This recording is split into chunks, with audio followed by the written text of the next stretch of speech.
Assalamualaikum warahmatullahi wabarakatuh. Senang sekali kembali berjumpa dengan Anda. Bersama saya Kamaria akan memandu pemirsa selama 1 jam ke depan dalam program Dialog Kabar dari Desa. Tema yang diangkat dalam dialog kali ini ialah program Desa Tanta menghadapi dampak perubahan iklim. Dan di studio kali ini telah hadir narasumber kita, Kepala Desa Tanta, Bapak Budi Irianto. Apa kabar Pak Budi Irianto? Alhamdulillah kabar baik. Alhamdulillah kabar baik. Terima kasih sekali Pak telah berhadir di sore hari ini di studio kami tentunya.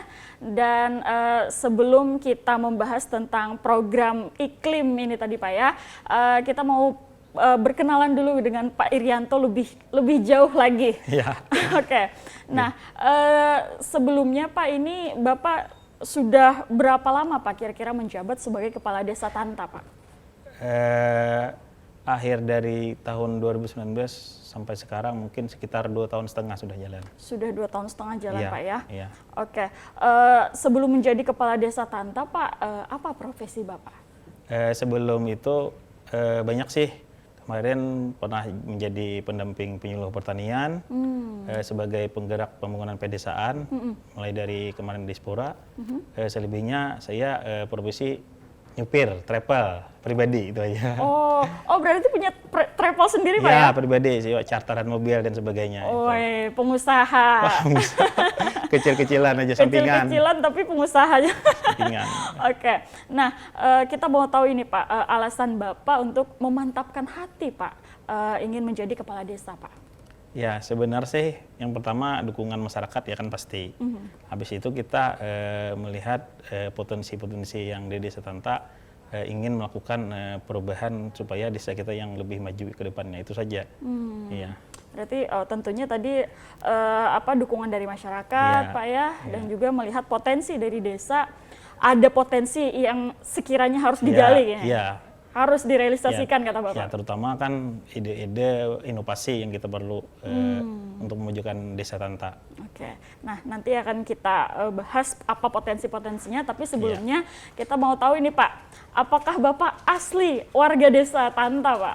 Orang Tanta maksudnya? Iya, orang tua saya asli, saya juga asli, cuma nama saya Budi Irianto kan, nah nama saya diberikan orang tua nama Jawa. Padahal saya asli orang Tanta, orang tua saya aja kawin satu RT gitu. Iya, jadi asli orang Tanta sebenarnya. Asli orang Tanta Pak ya. Pernah ini Pak, pernah merantau Pak? Ke luar Jawa atau? Boleh keluar Jawa. Belum pernah, sekitaran Kalimantan sini aja. Oh, masih sekitar Kalimantan. Oke. Nah, bagaimana Pak kira-kira perasaannya Pak setelah menduduki kursi Kepala Desa Pak? Ya, perasaannya senangnya juga ada, ya kendalanya ya pasti kalau namanya di masyarakat kita pasti ada kendala. Akan tetapi kalau sudah kita menjabat sebagai kepala desa ini kan itu sudah kita katakanlah sudah tanggung jawab kita. Artinya tuh katakanlah bahasa kita di Banjar ini sudah dihakuni. Nah, artinya tuh apapun yang terjadi kita sudah siap. Siap. Nah, kalau untuk kendala-kendalanya tadi Pak, apa kira-kira yang kendala-kendala yang sudah ditemukan ini Pak? Ya, kalau kendala-kendala sih tidak terlalu signifikan ya, secara umum saja. Mungkin ada sih kendala yaitu baru kita menjabat kepala desa, ternyata ada COVID-19 ini. Jadi program kita terkendala oleh itu aja sebenarnya. Iya, COVID tadi. Jadi visi dan misi kita terhambat di adanya COVID ini. Nah, itu aja kendala-kendalanya. Berarti kemarin itu begitu dilantik itu sudah COVID Pak ya itu kemarin? Beberapa bulan, rasanya 4 bulan. 4 bulan COVID? COVID langsung. Jadi akhirnya perkembangan tuh mentok dikit lah gitu. Tapi mungkin semua kepala desa yang berbarengan sama saya mungkin sama juga merasakannya.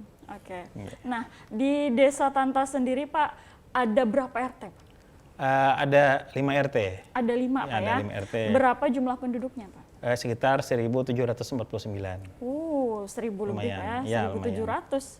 Sudah mendekati 200 itu. 2.000 maksudnya? Iya, 2.000. Oh iya 2.000 ya? Astaga. Oke, untuk mayoritas masyarakat Desa Tanta Pak, kebanyakan itu berprofesi sebagai apa Pak? Kebanyakan 65% petani, yaitu terutama karet. Perkebunan karet, petani. Sisanya kan pegawai negeri, perusahaan ada sebagian. Jadi yang paling banyak tadi Iya, petani karet. Pak, ya? Iya, petani karet. Oke. Nah, pemirsa jangan kemana-mana. Setelah ini kita akan ngobrol lagi mengenai program Kampung Iklim. Tetaplah di program Dialog Kabar dari Desa.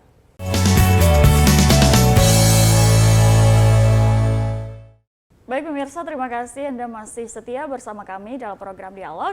Nah, setelah kita tadi mengenal sosok Kepala Desa Tanta, kita akan membahas terkait program Kampung Iklim. Nah, ini Desa Tanta ini kan merupakan salah satu dari 2 desa di Tabalong Pak ya, yang mendapatkan penghargaan program Kampung Iklim. Iya. Nah, bisa diceritakan Pak, kenapa Desa Tanta itu bisa mendapat penghargaan tersebut Pak?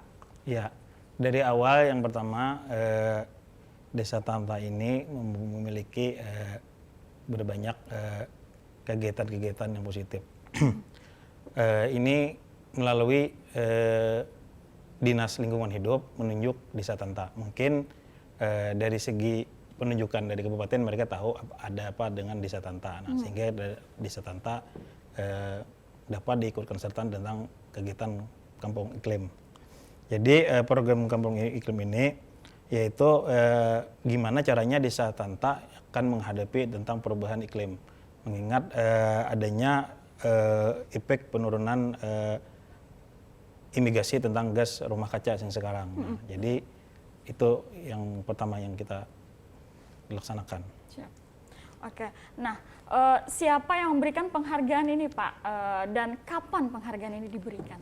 Penghargaan kemarin kita meraih yaitu tentang predikat utama 2019 kemarin Madya, 2 tahun berjalan dengan waktu yaitu mendapatkan penghargaan utama dari Kementerian Pusat, dari Gubernur Pak Paman Birin dan Pak Bupati Tabalong. Ada 3 penghargaan yang ada 3 penghargaan ya diberi aspirasi masyarakat. Oke.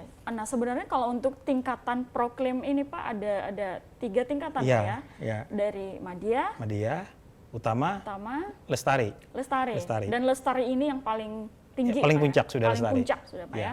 Dan Desa Tanta ini sudah mendapatkan di posisi utama. Ya. Dan menuju ke Lestari. Amin Pak ya. Amin. Semoga. Mudah-mudahan. Semoga. Target kita 2 tahun 2023 yang akan datang mudah-mudahan kita lestari. Mudah-mudahan. Oke, 2023 tadi targetnya. Oke, mungkin pemirsa di rumah mungkin ada yang masih belum familiar ini Pak tentang program Kampung Iklim. Apa sih itu program Kampung Iklim Pak? Sebenarnya Kampung Iklim ini yang penghargaan yang diberikan kepada Desa Tanta yaitu tentang adanya adaptasi, mitigasi dan kelembagaan. Itu kunci pertama. Kenapa adaptasi itu kita jelaskan sedikit. Pertama, masyarakat terhadap di lingkungan itu sendiri. Yang pertama, buang sampah. Buang sampah jangan di sungai. Itu pertama. Sudah UDF. Itu UDF, tidak ada lagi masyarakat yang buang air besar di sungai. Nah, habis itu kebiasaan masyarakat itu juga dinilai. Kebiasaan masyarakat misalnya masih banyaknya rumah panggung, misalnya habis itu menggunakan masak kayu bakar sebagian. Nah, kenapa? Karena itu mengurangi yang dijelaskan tadi, gas imigrasi masalah efek rumah kaca. Nah, menghadapi cuaca yang sekarang ini semakin ekstrim. Nah, itu banyak sih. Habis itu menampung air hujan itu. Nampung. Biasanya pakai wadah, pakai drum biasanya Pak ya. Ya. Nah, itu termasuk termasuk kegiatan-kegiatan Kampung Iklim dan kebiasaan masyarakat. Misalnya gotong royong, misalnya ada acara perkawinan, ada orang kematian, misalnya gali kubur, itu termasuk Kampung Iklim juga. Artinya itu Kampung Iklim ini mencakup tidak hanya iklim yang kita bicarakan, tetapi kebudayaan atau kebiasaan masyarakat sendiri itu juga termasuk di dalamnya Kampung Iklim. Jadi kebiasaan yang terdahulu itu memang dilestarikan untuk menghadapi perubahan-perubahan cuaca yang akan dihadapi gotong royongan lah. Ada juga di situ. Jadi banyak Pak ya untuk penilaian dari Ya, program sebenarnya kampung banyak, ya. iklim ini. Ya, termasuk kelembagaan tadi organisasi juga. Iya. Misalnya Karang Taruna aktif di desa. Nah, Juga dinilai iya, ya? dinilai semua membantu kita yang ada di desa. Nah, itu kan mereka juga katakanlah sebagai pemuda-pemuda yang bergerak untuk membangun desanya. Itu kita ajak mereka untuk yang Untuk bekerja sama, Iya, bekerja gitu sama, dengan iya, pemerintah iya. desa Iya, begitu pemerintah Pak ya. desa. Oke. Nah, ini kan katanya termasuk untuk membiasakan masyarakat atau warga di desa Tanta ini Pak untuk misalnya tidak membuang sampah di sungai, Iya. tidak UDF tadi Pak ya. Iya, iya. Nah, itu berarti perlu edukasi dong Pak. Iya. Nah, bagaimana Pak untuk mengedukasi masyarakat atau warga desa di sana? Sebenarnya awal dulunya sebelum saya ke kepala desa, kita yang berkomitmen tentang pengolahan sampah. Yaitu kita sistem. Waktu dulu kita tidak ada pembuatan sistem. Jadi masyarakat membuang sampah ke sungai dan ke belakang rumah. Sekarang termasuk ada program kampung iklim ini juga, kebetulan desa kita juga memiliki bank sampah induk. Nah, dari Karang Taruna, adik-adik kita, bank sampah induk namanya Bank Sampah di Waruci, yang selalu dilibatkan dari Dinas Lingkungan Hidup, apabila penilaian Adipura Kabupaten selalu ikut. Nah, di situ kita mengajak mereka atau masyarakat memilah sampah organik dan non-organik. Nah, melalui dari bank sampah itu.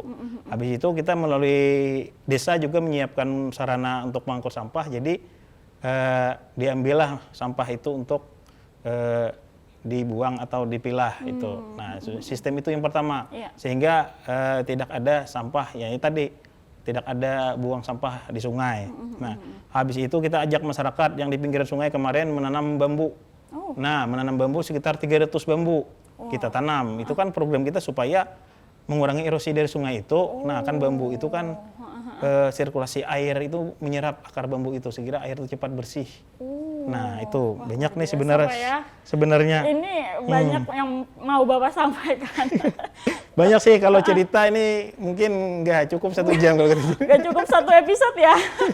Oke, nanti lalu kita mau ke ini dulu Pak.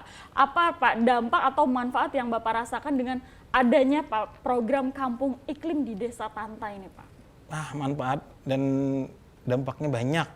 Kalau inilah kita kembali ke sungai tadi. Akibat dari kita bersih sungai, tidak ada lagi orang buang air besar, sekarang manfaatnya besar bagi masyarakat terutama. Kemarin nggak ada keramba ikan, ini sekarang masyarakat keramba ikan hampir 50 keramba ada di Desa Tanta. Akibat apa? Akibat sungai itu bersih. Nah, jadi banyak situ masyarakat malah meningkatkan ekonomi mereka. Betul. Nah, itu jadi tambahan. Ya, tambahan pendapatan masyarakat itu sendiri. Betul. Nah, akibat itu. Nah, itu dampaknya. Manfaatnya banyak. Habis itu kita juga melalui desa juga mengajak masyarakat ini setiap ada pertemuan menghimbau tidak lagi membakar lahan atau membuka lahan. Habis itu jerami yang habis padi itu ditumpuk aja sehingga menjadi pupuk. Nah, itu bekas padi itu Pak ya, penggilingan padi. Ya, jadi kita kemarin juga mengajak ibu-ibu maupun adik-adik kita pengolahan pupuk dari desa. Nah, membuat pupuk organik kemarin kita sudah laksanakan juga. Nah, itu termasuk kampung iklim juga, itu program kampung iklim. Nah, kaitannya. Jadi ini banyak sekali keuntungan-keuntungan yang didapat Pak ya. Banyak keuntungan. Banyak sekali. Nah, untuk keberhasilan Proklim di Desa Tanta sendiri Pak, tentu tidak hanya dari andil pemerintah desa Pak ya, tetapi juga pasti ada dong masyarakat desa yang juga terlibat. Nah, bagaimana cara pemerintah desa Pak untuk melibatkan atau mewujudkan kampung iklim ini, melibatkan masyarakatnya untuk mewujudkan kampung iklim ini Pak? Melalui dana desa kita melakukan yaitu tadi tentang pemberdayaan. Melalui dana desa kita melakukan pemberdayaan. Terutama di desa itu ada kelompok perkebunan dan ada kelompok pertanian. Nah, jadi katakanlah kita BIMTEK di situ. Nah, yang berkaitan dengan kampung iklim, yaitu tadi yang termasuk pertanian apa sih manfaatnya supaya pertanian itu meningkat, yaitu tadi jerami tadi jangan sampai dibakar, kita manfaatkan sebagai pupuk. Nah, yang kedua untuk perkebunan ya tadi jangan membakar lahan untuk membuka lahan yang baru, ditumpuk-tumpuk aja, biarpun katakanlah boleh dibakar, tapi sedikit demi sedikit, tidak hamparan yang seperti luas ya, misalnya bikin sampai 20-30 tumpukan, tapi dibakarnya sedikit-sedikit aja tiap hari satu tumpuk, yang gundukan sedikit-sedikit hari sedikit. Nah, tidak Lebih terlalu aman, besar. Pak, ya? Iya, lebih aman. Nah, tidak terlalu besar yang menyebabkan ada hawa panas. Itu Betul. kan. Itu. Kalau sebaiknya sih ya kalau perlu ya nggak usah dibakar sama sekali sebenarnya. Iya. Kalau itu ya kan.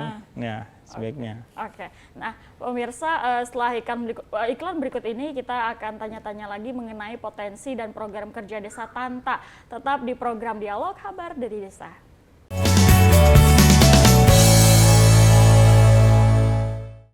Baik pemirsa, terima kasih Anda masih bersama kami. Di segmen pertama tadi kita telah membicarakan profesi masyarakat Desa Tanta pada umumnya. Nah, untuk potensi Desa Tanta sendiri Pak, ini apa-apa saja Pak? Iya.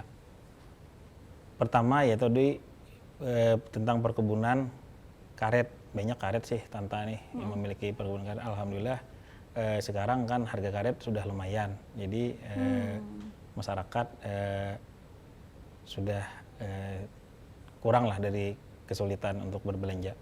Habis itu kita wacanakan juga masyarakat menghimbau mereka memanfaatkan lahan itu, misalnya apa tuh, katakanlah tumpang sari atau sebagainya, misalnya di bawah pohon karet itu mereka menanam sayur dan buah-buahan, misalnya tomat dan sebagainya. Nah jadi mereka memanfaatkan peluang itu saja. Kalau potensi secara umum ya cuma petani karet.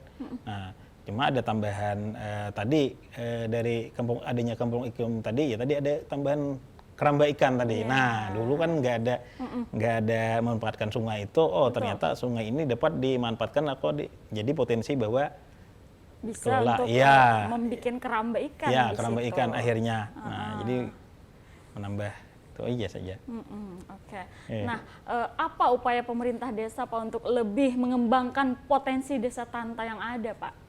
Ya, kembali ke jawaban yang tadi, yaitu melalui dana desa, apalagi program tahun 2022 ini kan sesuai dengan keputusan Presiden 104 bahwa dana desa sekitar 20%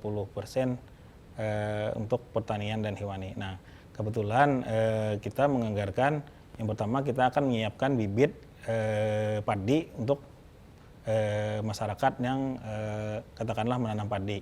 Nah, dan memberikan pelatihan kepada masyarakat yang ada di perkebunan karet. Nah, BIMTEK bagaimana misalnya ada kendala di masyarakat, misalnya ada karetnya karena jemur atau virus dan sebagainya, kita kerjasama dengan dinas pertanian nanti. Itu dari desa kita kerjasama untuk meningkatkan kualitas karet tadi juga di bidang pertanian padi itu. Iya. Oke. Nah, untuk badan usaha milik desa Pak ya, atau Iya, BUMDes iya. nih, BUMDes Tanta ini apa-apa saja Pak? Ya, BUMDes Tanta ini untuk sementara ini kita ada penyediaan tarup ini tenda. Nah, tenda kursi maksudnya. Kalau di kampung ucapnya tarup kayak gitu. Ini kan tenda kursi. Alhamdulillah kemarin tahun 2020 kita lumayan ada PAD masuk. Alhamdulillah lumayan. Itu sementara ini penyediaan jasa lah. Jasa. Oh, jadi berarti itu disewa-sewakan Pak ya? Iya, kemana-mana sudah kan. Untuk wilayah Tabalong sudah mereka angkut. Itu sementara BUMDes. Oke. Ya. Nah, untuk program kerja Pak atau visi misi Bapak sebagai Kepala Desa Tanta Pak. Nah, kita mau dengar sekali lagi. Mungkin waktu pencalonan sudah Pak ya. Tapi sekarang kita mau dengar sekali lagi. Iya. Ya kemarin visi dan misi yang pertama tentang pelayanan. Pelayanan cepat lah untuk kantor desa Prima. Sekarang mungkin kita kemarin diajak ke Kepala Desa Maburay tentang sampel desa, mungkin sudah mendengar tentang Oh, Simpel iya, Desa. Simpel Desa. Nah, kita juga memiliki Simpel Desa. Jadi pelayanan secara prima kan melalui online Betul. biar cepat. Nah, yang kedua sesuai visi dan misi saya yaitu tentang transparannya dana desa. Nah, jadi kita merubah sistem yang biasanya musrembang itu diadakan di desa, di kecamatan. Kita juga ada musrembang RT. Oh, Nah, jadi malam Senin misalnya RT 1 kumpul misalnya di tempat rumah ketua RT, kita mesti bilang apa nih kemauan dari masyarakat RT 1. Nah, habis itu besok malamnya RT 2 sehingga kita menemukan titik permasalahan itu tersendiri. Nah, kalau misalnya kita katakan musrembang misalnya di desa, kemungkinan informasi itu masih belum bukannya belum ya, sedikit tersampaikan. Jadi kita musrembang antar RT juga kita laksanakan. Nah, sehingga informasi misalnya Pak jalan di sana rusak Pak, kan kita tahu oh di sana dekat ini.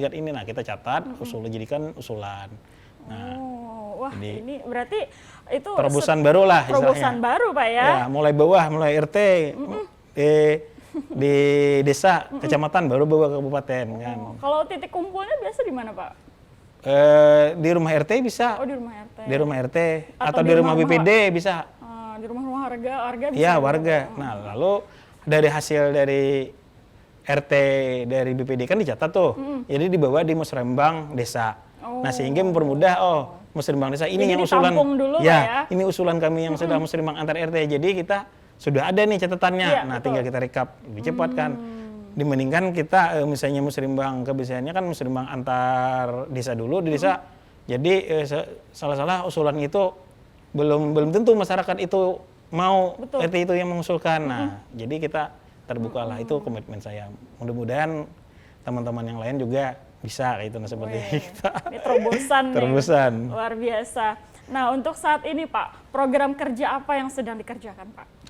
Untuk sementara ini sebenarnya ini kita nih mengikuti aja karena kan sesuai yang kita bilang tadi karena ada peraturan Presiden 104 tadi kita mengikuti aturan pusat baik itu penyaluran BLT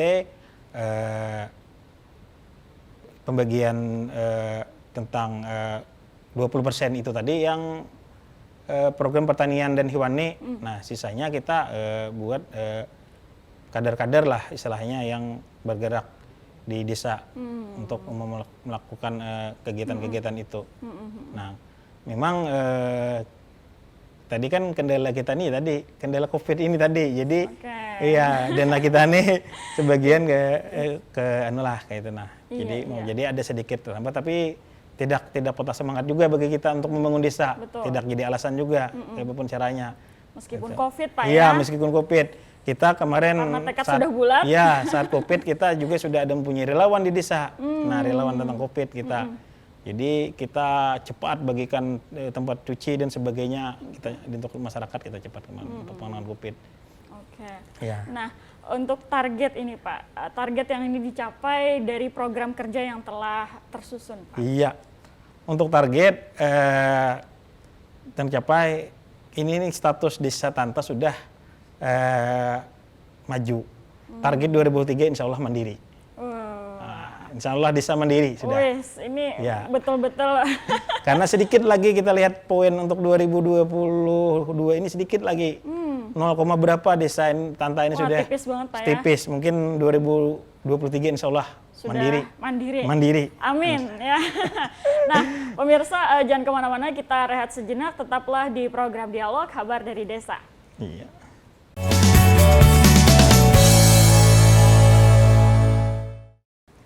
Baik pemirsa, terima kasih Anda masih setia dalam program Dialog. Dan di segmen terakhir kali ini kita mau bertanya tentang target ini Pak. Target apa Pak? Target yang ingin dicapai sampai selesai masa jabatan Bapak sebagai Kepala Desa Tanta Pak.